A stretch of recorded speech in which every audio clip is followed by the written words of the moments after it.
Shalom. प्रभु यीशु मसीह के नाम से फिर से आप सब लोगों को और एक बार इस श्रृंखला में मैं धन्यवाद देता हूं। आप लोगों के लिए धन्यवाद देते हैं। बिलीव टीवी के इस कार्यक्रम को लगातार आप जो सुन पा रहे हैं, समझ पा रहे हैं, और आपकी प्रतिक्रियाओं के लिए भी हम धन्यवाद देते हैं, क्योंकि आप लोगों के प्रेम के लिए और आप लोगों के उस बातों के लिए भी मैं धन्यवाद देना चाहता हूं परमेश्वर के लिए कि आपने हमें इस प्रकार से इस चैनल को चलाने के लिए और इस चैनल को जो प्रेम दिया, इसके लिए आप सभी लोगों को मैं धन्यवाद देना चाहता हूं। और मैं पास्टर सचिन इंडिया से इस चैनल का रिप्रेजेंट करते हैं। प्रभु की दया और परमेश्वर के अनुग्रह को मांगते हुए आइए हम अपने आंखों को बंद करें और प्रभु की हुजूरी में जाए। प्रभु से कहे कि परमेश्वर तो हमारे जीवन में बड़ा कार्य करने पाए। Thank you Lord. धन्यवाद हो प्रभु जी, धन्यवाद हो प्रभु जी, धन्यवाद हो प्रभु जी, धन्यवाद हो प्रभु जी। महिमा और आदर के स्थान में लेकर हमें चलने वाले प्रभु, सारी बातों में हमारे जीवन में सिद्धता की ओर लिए चलने की ताकत रखने वाले परमेश्वर, हम आपके नाम को ऊंचा उठाते हैं, आपके नाम को धन्य कहते हैं प्रभु जी, क्योंकि हमारे जीवन में आपने लगातार बड़े बड़े कार्य को किए और उन कार्यों के द्वारा परमेश्वर आपने आपकी महिमा को लिया। इसी के लिए प्रभु जी हम आपके धन्यवाद देते हैं, तेरी प्रशंसा करते हैं और तेरे कार्यों के लिए प्रभु हम आशीष और धन्यवाद को मांगते हैं। परमेश्वर हमारे जीवन में यहोवा हीरे बनकर प्रभु अपने जो कार्य को पसंद की पूरा किया, उसके लिए भी प्रभु जी हम आपके वो धन्यवाद देते हैं, क्योंकि परमेश्वर आप हमारे साथ रहे और आपने हमें परमेश्वर बीते दिनों में कई एक बातों में आशीष किया और उस आशीष की जगह तक आप हमें पहुंचाए हैं। इसीलिए भी परमेश्वर हम आपको धन्यवाद देते हैं, स्तुति प्रशंसा करते हैं।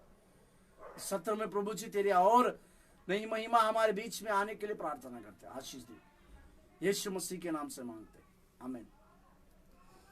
और एक बार प्रभु यीशु मसीह के नाम से मैं आपको धन्यवाद देता हूं। प्रभु यीशु मसीह की दया और परमेश्वर के अनुग्रह आप लोगों के ऊपर, आप सब लोगों के ऊपर बना रहे और परमेश्वर के विभिन्न कार्य आपके जीवन में लगातार से बने रहे, इस प्रकार की अपेक्षा और इस प्रकार का आशीष आप लोगों के जीवन में बोल देते हैं। जैसे कि आप सब लोग जानते हैं, हम एक नई श्रृंखला में हैं, हम एक नई श्रृंखला को चलाते हैं। उस श्रृंखला का नाम विश्वास और अनुग्रह को हमने दिया।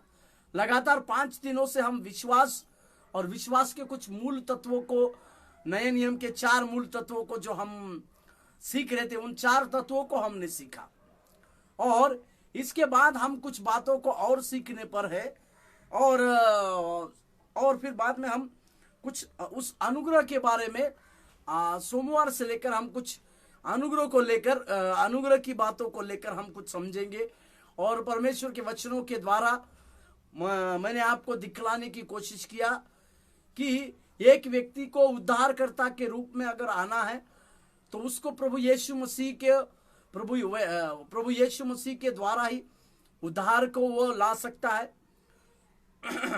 परंतु साथ ही साथ हमें प्रभु यीशु मसीह के क्रूस रोहन को, क्रूस की कथा को और उनके पुनरुत्थान को भी, उसके ऊपर भी विश्वास करना है।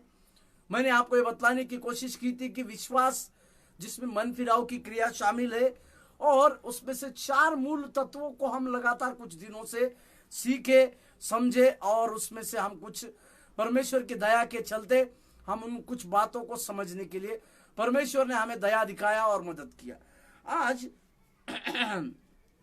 आज हम उसी में आगे बढ़ते हुए कुछ बातों को यह सीखने पाते हैं कि यीशु मसीह को प्रभु और उद्धारकर्ता के रूप में विश्वास करना दोनों एक ही क्षण और लगातार चलने वाली प्रक्रिया है। हालेलुया। प्रभु यीशु मसीह को उद्धारकर्ता के रूप में स्वीकार करना और विश्वास करना, ये दोनों कार्य एक साथ चलने वाली है बोलकर हम जानते हैं। एक साथ उद्धारकर्ता के रूप में प्रभु यीशु मसीह को ग्रहण करना है और उसी के ऊपर विश्वास करके हमारे जीवन को व्यतीत करना, ये बातें जो है हमें हमारे जीवन में आगे चलने के लिए हमको सहायता और मदद करती है। साथ ही और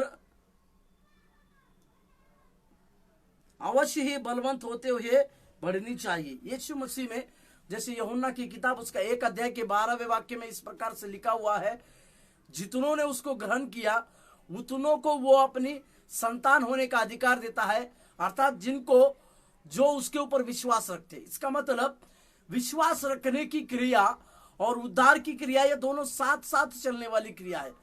इसी के चलते हमको ये बात को समझने की आवश्यकता है, जिस दिन हमने प्रभु यीशु मसीह को अपना उद्धारकर्ता के रूप में स्वीकार किया, जिस दिन यीशु मसीह को हमने उद्धारकर्ता के रूप में ग्रहण किया, उसी के साथ हमारे जीवन में विश्वास की प्रक्रिया भी चालू होती है, विश्वास की क्रियाओं को भी हम चालू करते हैं। इसी के लिए हमें और आपको यह समझने की आवश्यकता है कि हमारे जीवन में प्रभु यीशु मसीह के कार्य और परमेश्वर के कामों को, जब ये बातों को समझने की आवश्यकता है कि उसी में हमें आगे बढ़ते जाना है। और क्योंकि हमने उस निश्चयात्मक व्यक्ति में विश्वास किया है जो हमारे लिए मरा। इस बातों को हम समझे, वो हमने किस व्यक्ति के ऊपर विश्वास किया है जो हमारे लिए, हमारे कारण, हमारे अपराधों के लिए वो मारा गया है। इस विषय में हमें और आपको ये समझने की आवश्यकता है कि हम उस परमेश्वर ने जो हमारे लिए मारा गया था उसके लिए, उसके ऊपर हम विश्वास करते। मेरे साथ खोलिएगा रोमियो का किताब उसका 4 का 25वां वाक्य मैं आपको पढ़ता हूं। रोमियो का किताब 4 अध्याय का 25वां वाक्य कुछ इस प्रकार से लिखता है पौलुस, वह हमारे अपराधों के लिए पकड़वाया गया और हमारे धर्मी ठहराने के लिए जिलाया भी गया। Hallelujah, hallelujah. वह हमारे अपराधों के लिए पकड़वाया गया। इसका मतलब हम सारे लोगों ने अधर्म के कामों को किए, हम सारे लोगों ने अपराध के कामों को किए, हम सारे लोगों ने गंदे कामों को किए, परंतु उन सारे कामों के बदले, सारे मानव जाति के कामों गंदे कामों को पूरा करने के लिए प्रभु यीशु मसीह ना केवल पकड़वाए गए, परंतु उनको क्रूस की उस मृत्यु को सहना पड़ा, परंतु वे धर्मी थे और परमेश्वर ने उनके कामों को और उनकी बातों को देख के उनको जीवित किया गया। तीसरे दिन वो जीवित उठना मतलब ना केवल वो मृत्यु को हरा दिए, परंतु शैतान की सारी क्रियाओं के ऊपर केवल एकमात्र प्रभु यीशु मसीह ही है जिनके पास अधिकार है। हालेलुया। और जब आप और हम उनके बेटा बेटी जब बनते हैं, उनके अनुग्रह के द्वारा उनके ऊपर विश्वास करके जब उनके बेटा बेटी बनते हैं, तो हमारे लिए एक सौभाग्य है। हालेलुया। हमारे पास एक सौभाग्य प्राप्त होता है कि उस जीवित और महान परमेश्वर की सेवा को हम हर दिन हर पल में उसकी सेवा कार्य को कर पाए। हालेलुया। इसी के लिए हमने उस व्यक्ति को जो परमेश्वर प्रभु यीशु मसीह हमारे अपराधों के लिए मारा गया बोलकर लिखते हैं। देखते हैं, मेरे साथ खोलिएगा रोमियो का किताब 8 अध्याय का 32वां वाक्य कुछ इस प्रकार से कहता है। रोमियो का किताब 8 अध्याय और 32वें वाक्य में, जिसने अपने निज पुत्र को भी न रख छोड़ा परंतु उसे हम सब के लिए दे दिया, वह उसके साथ हमें और सब कुछ क्यों न देगा। हालेलुया। और वो सब कुछ हमें क्यों न देगा बोलकर एक सवाल पूछता है पौलुस। सवाल के साथ इस वाक्य को खत्म करता, क्योंकि परमेश्वर उस परमेश्वर पिता ने अपना एकलौता एक निज पुत्र हमारे लिए दे दिया। जैसे हम इस वचन को जो बाइबल का सारा आधा सार है बोलकर जानते हैं कि परमेश्वर ने जगत से ऐसा प्रेम किया बोलकर हम जब देखते हैं, इसका मतलब क्या है कि परमेश्वर ने अपने एकलौते निज पुत्र को भी नहीं छोड़ा, हमारे लिए दे दिया, हमारे लिए दे दिया। इसका मतलब वो सारे जगत के अपराधों को उठाए, वो सारे जगत के पापों को उठाए, हर एक मानव जाति के लिए एक ही बलिदान बने, पाप के लिए एक ही बलिदान बने, और हमें अब और किसी पाप की बलि चढ़ाने की आवश्यकता नहीं, तो हमारे लिए एक ही बलि चढ़े, वो है उसका पुत्र प्रभु यीशु मसीह। और इस बातों को हम समझाने के लिए, इस बात को हम समझने के लिए, हमारे जीवन में इस बात को समझने की आवश्यकता है कि ये एकमात्र प्रभु यीशु मसीह ही है जो हमारे अपराधों के लिए मारा भी गया था और हमारे लिए वो जीवित उठा है। हालेलुया, प्रभु के नाम की महिमा और प्रशंसा होने पाए। मेरे साथ और एक वचन पढ़िए, पहला थिस्सलुनीका किताब उसका 5 अध्याय का 9वां और 10वां वाक्य। पहला थिस्सलुनीका पत्री उसका 5वां अध्याय और 9वां और 10वां वाक्य। 5 अध्याय का 9वां और 10वां वाक्य कुछ इस प्रकार से है, क्योंकि परमेश्वर ने हमें क्रोध के लिए नहीं परंतु इसीलिए ठहराया कि हम अपने प्रभु यीशु मसीह के द्वारा उद्धार प्राप्त करें। 10वें वाक्य में, वो हमारे लिए इस कारण मरा कि हम चाहे जागते हो चाहे सोते हो सब मिलकर उसी के साथ जी। हालेलुया, प्रभु यीशु मसीह हमारे लिए इसलिए मारे गए क्योंकि हम उसके साथ जिलाए जाए। यदि यहाँ जागते रहे या सोते रहे का मतलब हम जीवित रहे या मर जाए, परंतु प्रभु यीशु मसीह में हम जीवित उठेंगे, हम जी उठेंगे। इस प्रकार की सबसे बड़ी अनुग्रह या सबसे बड़ी बातें, सबसे बड़ा दिलचस्प कहानी को परमेश्वर ने हमारे जीवन में जोड़ा। इसी के लिए हमें इस बात को समझने की आवश्यकता है कि प्रभु यीशु मसीह हमारे लिए, हमारे अपराधों के लिए जो मर गया है, उस अपराधों के चलते, हमारे अपराधों के चलते प्रभु यीशु मसीह मर गया है। इसलिए हमें इस बात को समझना है और इस बात को अवश्य जानना भी है कि प्रभु यीशु मसीह का बलिदान हमारे लिए सबसे बड़ा बलिदान है और उस बलिदान के चलते हमारे लिए परमेश्वर के पास एक नया अनुग्रह है। और उस क्रूस रोहन के चलते इसलिए हमारा विश्वास बहुतायत से बढ़ना चाहिए। प्रभु यीशु मसीह हमारे अपराधों के लिए मारा गया, प्रभु यीशु मसीह हमारे अपराधों के लिए जीवित हो गया। अपराधों के चलते जब मारा गया तो तीसरे दिन जब जीवित हो गए यीशु मसीह, तो हमारे विश्वास में दिन ब दिन बढ़ोतरी होने की आवश्यकता है। हमें प्रभु यीशु मसीह के उस सारे कामों में हमें बढ़ती करने की आवश्यकता है। हमारे विश्वास में और हमें बढ़ोतरी करने की आवश्यकता है, क्योंकि हमारे अपराधों के लिए मारा गया है प्रभु यीशु मसीह आज हमारे लिए जीवित है। और खुद प्रभु यीशु मसीह ने मत्ती रचित सुसमाचार 28वें अध्याय के 20वें वाक्य में इस प्रकार से कहा, जगत के अंत तक मैं तुम्हारे साथ हूं। हालेलुया। इसका मतलब प्रभु यीशु मसीह ने हमें कभी भी अनाथ नहीं छोड़ा, प्रभु यीशु मसीह ने हमें अनाथ नहीं त्यागा भी नहीं है, परंतु वो सदैव हमारे साथ बने रहा। इसी के लिए यूहन्ना के 16वें अध्याय में जब पिता के पास पहुंचने की बात होती है तो प्रभु यीशु मसीह कहते हैं, तुम्हारा मन व्याकुल ना हो, मुझ पर भी विश्वास रखो और पिता के भी ऊपर विश्वास रखो। और उस समय 16वें अध्याय में प्रभु यीशु मसीह ये बात के ऊपर जोर देते हैं, मैं जाता हूं और आप लोगों के लिए जगह तैयार करता हूं वहां, और तुम्हें अनाथ नहीं छोड़ूंगा कह के प्रभु यीशु मसीह कहते हैं। उसका कारण यह है कि प्रभु यीशु मसीह चाहते हैं कि प्रभु यीशु मसीह ये चाहते हैं कि उस समय वो पवित्र आत्मा जो हमारे संग रहने वाला एक त्रिएकता में का एक परमेश्वर का कार्य है, परमेश्वर का प्रतीक है, वो पवित्र आत्मा की बातों को हमारे लिए, जिसको प्रभु यीशु मसीह ने सहायक के रूप में कहा, वो सहायक आएगा और वो तुम्हें सब कुछ बतलाएगा बोलकर भी दिखा। मेरे साथ खोलिएगा यूहन्ना सुसमाचार 16वें अध्याय में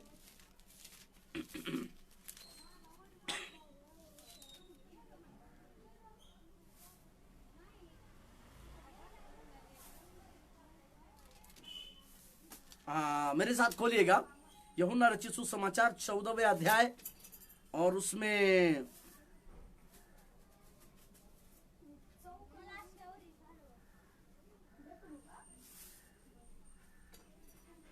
18वें वाक्य में,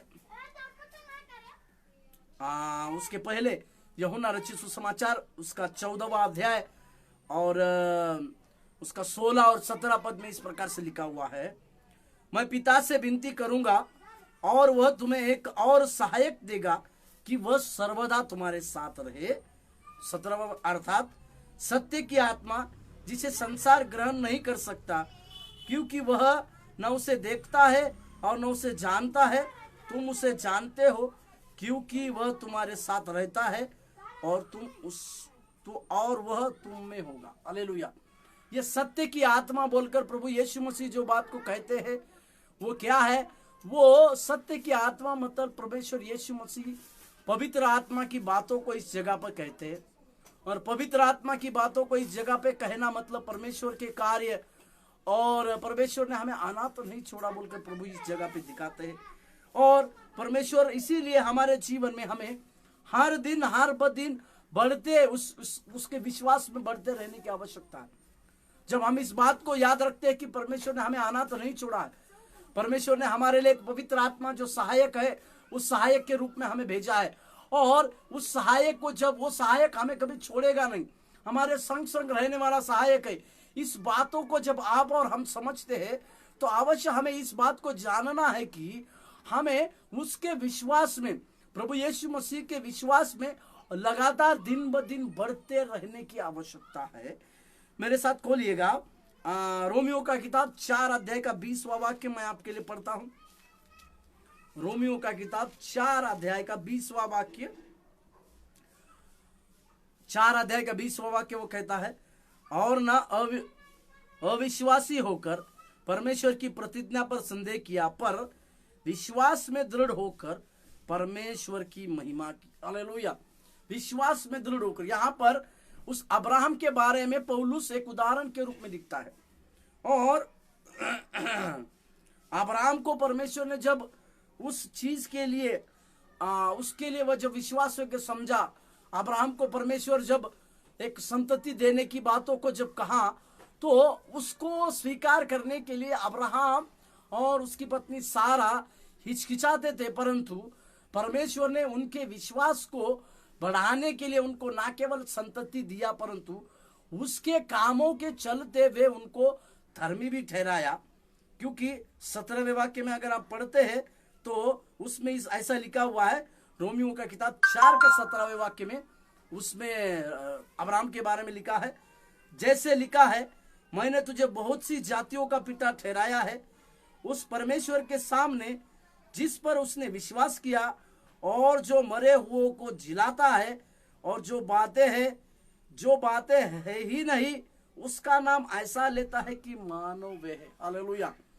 जो बातें है ही नहीं उस बातों को प्रभु इस तरह से नाम लेता है कि वे बातें हैं। इसका मतलब जब प्रभु अब्राहम को यह वायदा करता है कि तुम्हारे लिए संतति होगी, इन तारों को किनकों के समान तुम्हारी संतति होगी, इस प्रकार की जब बातें हो रही है, परमेश्वर ये बातों को कह रहा है, परंतु इन दोनों का, सारा और अब्राहम के जीवन, शारीरिक जीवन जो एकदम अलग से है, शारीरिक जीवन में वो मर गए हैं, शारीरिक दशा में मर गए, परंतु जो बातें उनके पास है ही नहीं, परंतु परमेश्वर इस प्रकार से प्रकट करता है कि वो है, वो आने वाली बात है। और यही बात अब्राहम ने स्वीकार किया, इसी के लिए वो विश्वास योग्य ठहरा, विश्वास योग्य निकलकर परमेश्वर के कार्य को आगे की ओर करने वाला, परमेश्वर के कार्य को आगे की ओर बढ़ने वाला बनाया। और इसी अब्राहम को परमेश्वर ने विश्वास का पिता भी कहा बोलकर हम वचन में पढ़ते हैं। हालेलुया। तो हमारे लिए यह बात अवश्य है कि हमें विश्वास के साथ और दिन ब दिन बढ़ते रहने की आवश्यकता है, और ज्यादा से ज्यादा हमें विश्वास में दिन ब दिन बढ़ते रहना है। और एक वचन को पहला 2 थिस्सलुनीका पत्री 1 अध्याय का 3 वाक्य, 2 थिस्सलुनीका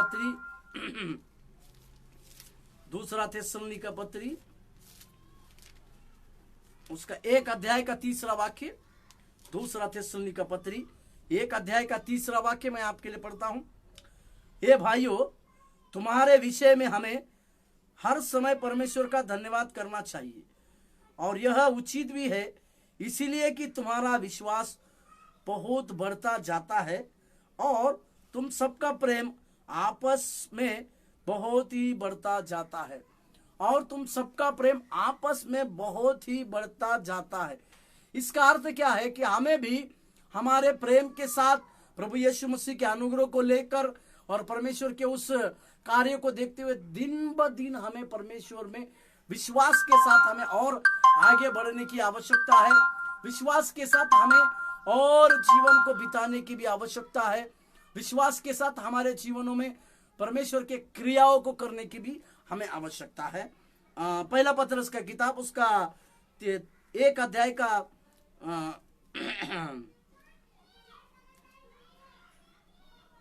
इस वचन को छोड़िए।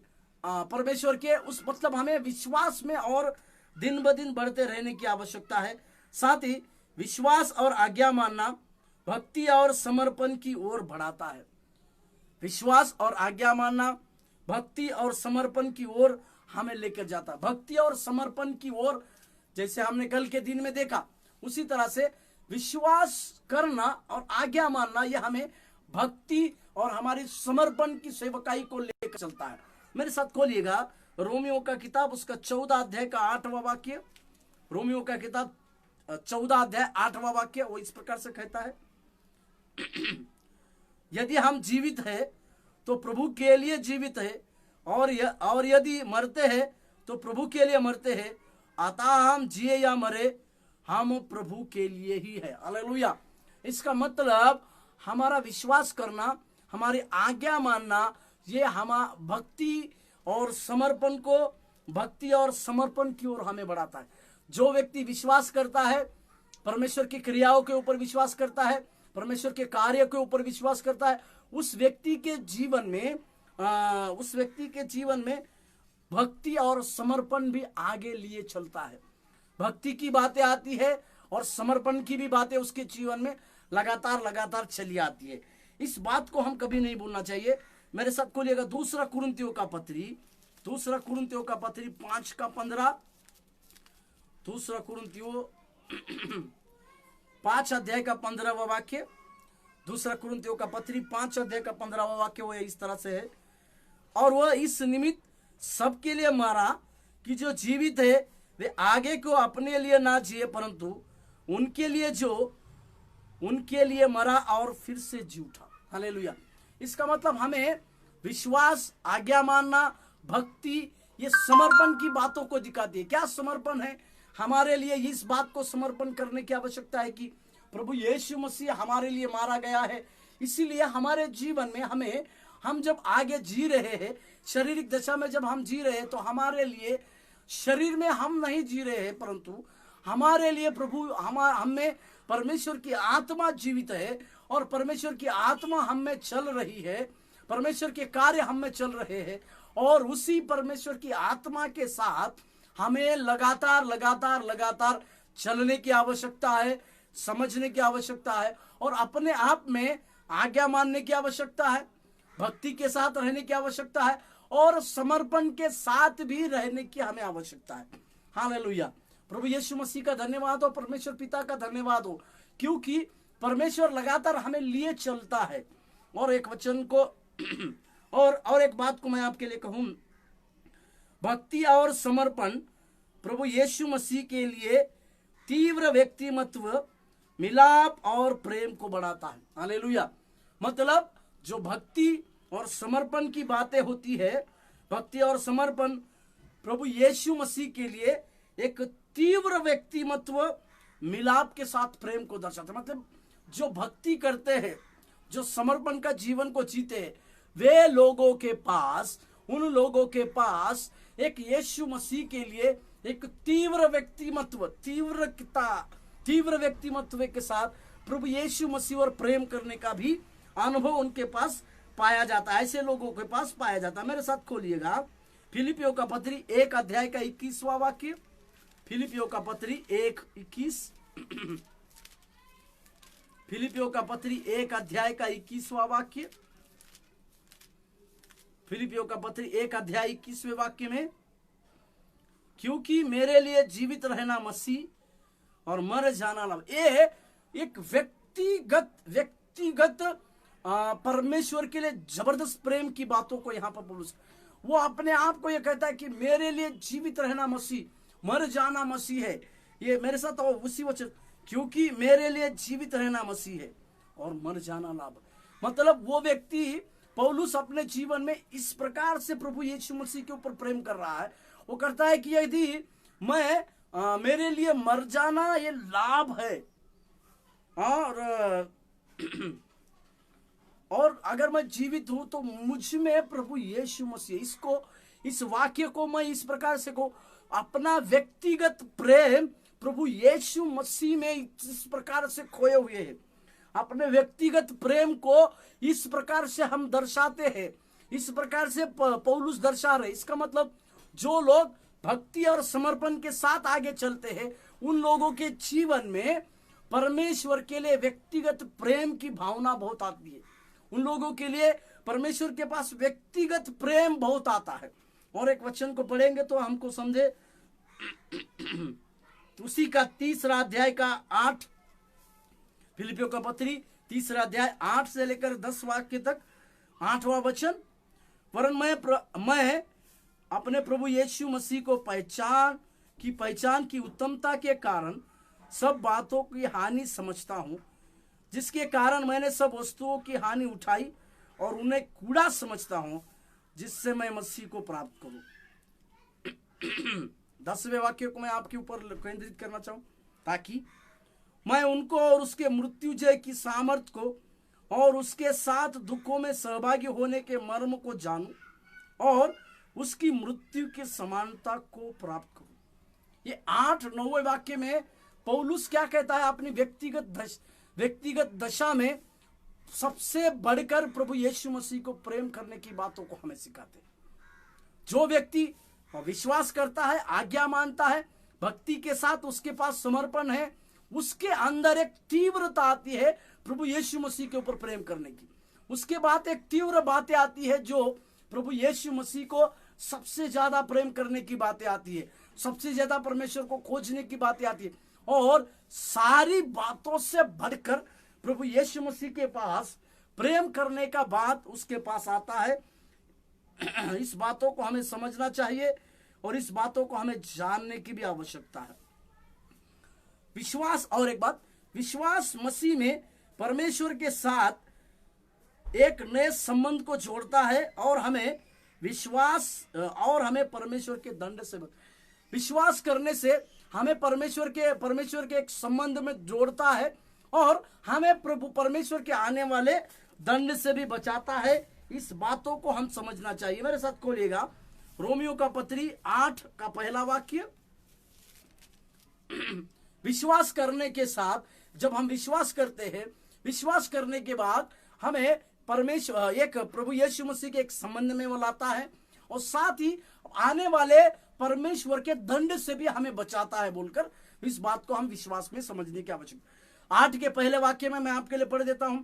अतः अब जो मसीह में है उन पर दंड की आज्ञा नहीं, उसका कारण क्योंकि वे शरीर के अनुसार नहीं वरन आत्मा के अनुसार चलते हैं। इसका मतलब प्रभु यीशु मसीह ने कहा जितने आत्मा के द्वारा चलाए चलते हैं वे मेरे पुत्र है। इसका मतलब हमें परमेश्वर के आने वाले दंड की आज्ञा से बचने के लिए प्रभु यीशु मसीह ने एक सहायता किया कि जब हम आत्मा के साथ जिएंगे, हमारे अंदर की जो पवित्र आत्मा जो जिस बातों को हमें अगुवाई करती है उस बातों को जब हम करने की कोशिश करेंगे तो अवश्य हमारे जीवन में प्रभु के नए कार्य होंगे। मेरे साथ और एक वचन को पढ़िएगा 1:18, उसी में रोमियो का किताब 1:18।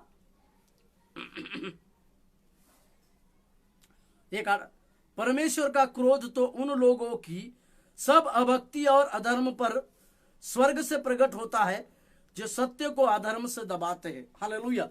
इसका मतलब विश्वास करने से हम प्रभु यीशु मसीह के साथ एक संबंध में चले आते हैं और परमेश्वर के आने वाले उस दंड से भी हम बच सकते हैं। हालेलुया। इस बातों को हमें समझने की आवश्यकता है, इस बातों को हमें जानने की आवश्यकता है कि परमेश्वर के दंड में परमेश्वर के आने वाले उस दंड से भी बचने के लिए हमारे पास प्रभु यीशु मसीह का उस प्रकार से एक नया अनुग्रह, एक नई दृष्टि है। इसीलिए हमें विश्वास के साथ का जीवन जीना बहुत जरूरी है। और एक बात करो, उस नए संबंध के द्वारा हम पाप के लिए मर जाते हैं। उस नए संबंध के द्वारा हम पाप के लिए मर जाते हैं और हमारे अंदर पवित्र आत्मा से भरपूर हो जाते हैं। जैसे मैंने पिछले दिनों में कहा कि हम जब पाप से मर जाते हैं, हमारा पिछला चाल चलन जब मर जाता है, तो हमें पवित्र आत्मा की भरपूरी का अनुभव होता है। जो हमारा पिछला चाल चलन था, जो गंदे कामों को करना, गंदी बातों को करना, गंदे स्वभाव के साथ रहना, इन सारी बातों को जब हम छोड़ देते हैं तो हमारे पास पवित्र आत्मा के साथ जीने का एक अनुभव होता है। पवित्र आत्मा के साथ सहभागिता का एक अनुभव को परमेश्वर हमारे साथ देता है। मेरे साथ पढ़िएगा गलतियों का पत्री 3 अध्याय का 5वां वाक्य। गलतियों का पत्री उसका 3 अध्याय का 5वां वाक्य। 3 अध्याय का 5वां वाक्य इस प्रकार से है, जो तुम्हें आत्मा दान करता और तुम में सामर्थ के काम करता, वह क्या व्यवस्था के कामों से या सुसमाचार पर विश्वास से ऐसा करता। इसका मतलब आत्मा के कामों को हमारे बीच में प्रभु यीशु मसीह करता है। उसी का 4 का 6 गलतियों के पत्री उसका 4 अध्याय का 6 वाक्य। और तुम जो पुत्र हो, इसीलिए परमेश्वर ने अपने पुत्रों के आत्मा को जो हे अब्बा हे पिता कहकर पुकारते हैं हमारे हृदयों में भेजा है। हालेलुया। इसका मतलब आत्मा से और पवित्र आत्मा से भरपूर हो जाना, मतलब हमारा पुराने स्वभाव के लिए हम मर जाते हैं, पुराना चाल चलन के लिए हम मर जाते हैं और पवित्र आत्मा के स्वभाव में हम चले आते हैं, या पवित्र आत्मा की भरपूरी में हम चले आते हैं। इस प्रकार से ये बात अवश्य समझने की है कि हमारे लिए विश्वास के साथ जीवन जीना ये बहुत बड़ी बात है। विश्वास के साथ में हर दिन प्रभु में यीशु मसीह में पढ़ते रहना हमें जरूरी है। साथ ही साथ निश्चयात्मक ये विश्वास करना है कि प्रभु यीशु मसीह हमारे लिए मारे गए थे, इसको भी हमें समझना की आवश्यकता है। और विश्वास और आज्ञा मानना भक्ति और समर्पण की ओर हमें लेकर खींचता है, इसको भी हमें समझने की आवश्यकता है। और आज्ञा मानना, भक्ति, समर्पण, ये व्यक्तिगत तीव्र प्रेम प्रभु यीशु मसीह के ऊपर दर्शाता है, ये भी हमको समझने की आवश्यकता है। और हमारा पुराने स्वभाव को यानी मसीह के पुराने स्वभाव को छोड़कर हमारे जीवन में उस कार्य को करने के लिए विश्वास मसीह में परमेश्वर के साथ नए संबंध को जोड़ता है। मतलब विश्वास करने से हम मसीह के एक नए संबंध में जुड़ जाते हैं और परमेश्वर के आने वाले उस दंड से हम बचते हैं। इस बातों को भी हमें और आपको समझने की आवश्यकता। तो आइए हम प्रार्थना करें। सुबह मंडे से लेकर हम अनुग्रह की कुछ बातों को हम लगातार उस सप्ताह में देखेंगे, परंतु हम एक बात को समझे कि हर दिन हमें विश्वास में आगे बढ़ते रहने की आवश्यकता है। हमारे लिए एक मरा हुआ प्रभु यीशु मसीह, उसकी बातों को समझने की आवश्यकता। और जैसे पौलुस ने कहा, मेरे लिए मरना एक लाभ है और जी रहा हूं तो मैं मसीह के लिए जी रहा हूं। इसका मतलब उस मसीह का व्यक्तिगत प्रेम की जो बातें हैं, उस बातों में खो जाने की भी हमें आवश्यकता है। आइए हम प्रार्थना करें प्रभु से कि प्रभु हमें विश्वास में और बढ़ा, तेरे कार्यों में हमें और बढ़ाने की आवश्यकता है, तेरी क्रियाओं में हमें और बढ़ने की आवश्यकता है। हालेलुया, धन्यवाद। मेरा ये जीवन तेरे काम आए, यही है मेरी तमन्ना। मेरा ये जीवन तेरे काम आए, यही है मेरी तमन्ना। प्रार्थना मैं तुझसे करूं, ओ मेरे प्यारे मसीहा। प्रार्थना मैं तुझसे करूं, ओ मेरे प्यारे मसीहा। मेरा ये जीवन, हाँ प्रभु, तेरे काम आए मेरे यीशु, मेरा ये जीवन तेरे काम आए, यही है मेरी तमन्ना। पिताजी, ये बात सच है प्रभु, हमारे जीवन में हमें विश्वास में लगातार बढ़ते रहने की आवश्यकता है। हम चाहते हैं प्रभु कि आपके ऊपर प्रेम के लिए, व्यक्तिगत प्रेम में हम और बढ़ते जाए। हमारा प्रेम आपके ऊपर इतना बढ़े प्रभु जी कि हमारे जीवन की सारी बातें आप पूरी करने वाले बनने के लिए भी हम प्रार्थना करते हैं। तेरी आशीष के साथ तेरे ने अनुग्रह की बातें हमारे जीवन में पूरी होने के लिए प्रार्थना करते हैं। तो हमारे जीवनों में कार्य करने पाए प्रभु, तो हमारे जीवन में लगातार तेरी बढ़ोतरी की बातें हमारे साथ होने के लिए भी हम प्रार्थना करते हैं राजा। तो आशीष दे और अनुग्रह दे, यीशु मसीह के नाम से मांगते हैं, आमीन। शालोम। प्रभु का आशीष आपके ऊपर बना रहे।